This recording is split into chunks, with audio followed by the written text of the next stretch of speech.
Brandon Aiyuk, he was in the doghouse. Apparently, Greg, thank you for your new membership. I appreciate you. Thank you very much. Let's talk Brandon Aiyuk. I love how Kyle Shanahan is trying to take credit for this whole thing. Brandon Aiyuk was terrific against the Jaguars. He was their best wide receiver. Deebo Samuel essentially didn't play wide receiver in this game. George Kittle had 34 yards. That was strange. We're going to talk about him in a minute. But Brandon Aiyuk was the guy.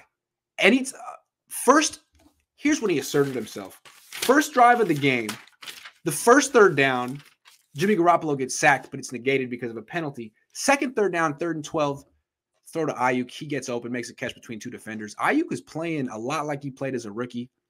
He's a hell of a player. And, you know, he was buried early in the season. It's not like he played poorly. He didn't drop a ton of passes. He didn't run bad routes. The 49ers just told you he's not playing well. He's not practicing well. That's what they told you. He's not practicing well, so we can't play him in our games yet. But anytime he's been like involved, he's done well. And week by week, he gets more and more involved. And Kyle Shanahan says, well, our tough love approach is working. And the reason he's playing well is because I was hard on him. And that was the right thing to do. I don't know about that.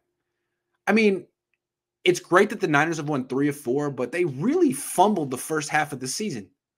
And I think it was avoidable. They beat themselves in so many games when Aiyuk was in the doghouse because he didn't run a route hard enough in a practice one time. Like, he's a really good player. He's a pro.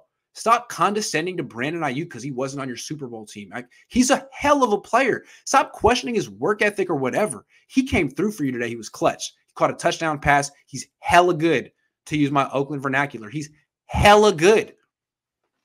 And it's just, to me, I don't like to see Kyle take credit for this. You were burying him earlier in the season, and now, after public pressure, you've gone back to him, and he's bailing you out, making the offense look good, and you're saying, well, he could only do this because I was tough on him. Yeah, whatever. I don't believe it. This should have been happening all season. Brandon Aiyuk, good for you. I'm glad you didn't request a trade or say something crazy because you know how that goes. But you persevered and won. Good for you. And right now, the Niners wide receivers, that tandem is as good as we thought they'd be. And it might be the best wide receiver tandem in the league, running Deebo and Aiyuk. They're the whole offense. Honestly, with just Deebo and Aiyuk, the Niners are cool on offense. What more do they need? If they didn't have Elijah Mitchell, Jeff Wilson Jr., or George Kittle, but they had Aiyuk and Deebo, you'd think they'd probably win that game, right? Let's answer some questions. Niners checked all your boxes last 2 weeks. BA involved, running game engaged, PI cleaned up, dominant wins. Don't move the goalposts. Give credit. I'm definitely giving credit. Definitely. Good job. Way to watch my show. Way to watch quality control. Way to do things well. But does that mean that I think the Niners are going to finish the season with 11, 12 wins? Does that mean that I think the Niners are going to the Super Bowl? That's a different story. I definitely want to give the Niners credit for this win. And that's why I'm going to go player for player and give them credit because they deserve credit.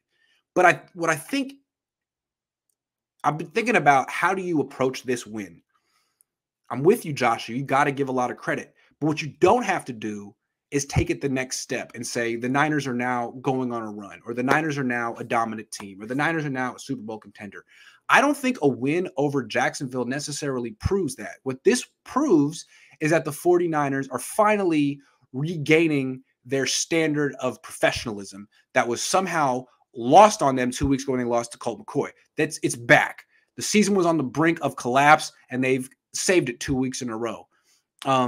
But that doesn't even mean they're going to beat Minnesota. It doesn't mean they're going to win in Seattle. So they still have, basically, they have to prove themselves 7 more times.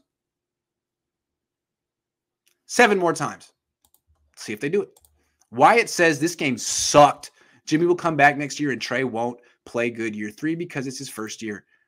Oh, I'm going to talk about that, but we're going to save that till the end. Ward, Tart, Huff in the game at the same time. Fire! Says a dude who went to USC. It's cool. I went to UCLA. We're cool, though. Yeah, he looked good. Love the decision to just line Deebo up as a running back a lot, other than using the predictable jet sweep every time. He's a dog. Yeah. The Niners are going to do that a lot this year, and it's going to be very effective. I hope it doesn't get him injured.